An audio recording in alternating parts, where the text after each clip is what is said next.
4-5 दिवसापूर्वी मला राज ठाकरेंचा फोन आला आणि त्यांनी मला सांगितलं की ते एकदम म्हणजे असे उत्साहात होते, फार उत्साहात होते ते.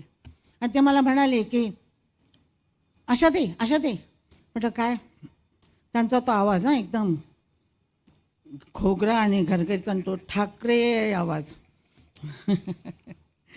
त्या आवाजात त्यांनी म्हटलं, आशाताई मला तुम्ही 27 तारखेला काही झालं तरी संध्याकाळी 6 वाजता हव्यात.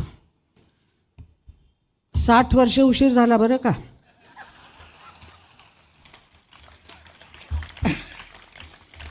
तर मग त्यांनी म्हटलं हो नाही हो ते काय ना मी काव्याचं हे करतो आहे तर त्यावेळेला तुम्ही गद्य काव्य तुम्हाला म्हणायचं आहे आणि तुम्ही जरूर यायला पाहिजे तिथं. बरं म्हटलं मी येते.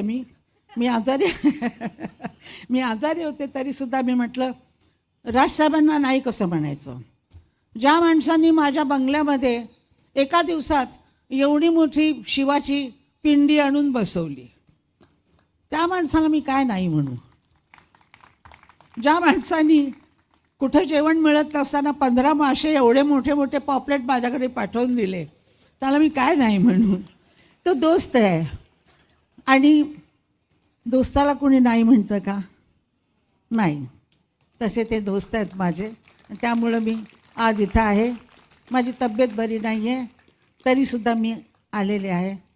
आणि मला असं वाटतं की त्यांनी मला चुकून इथं बोलवलेलं असावं घाईघाईमध्ये. नमस्कार. जय हिंद, जय महाराष्ट्र, जय महाराष्ट्र.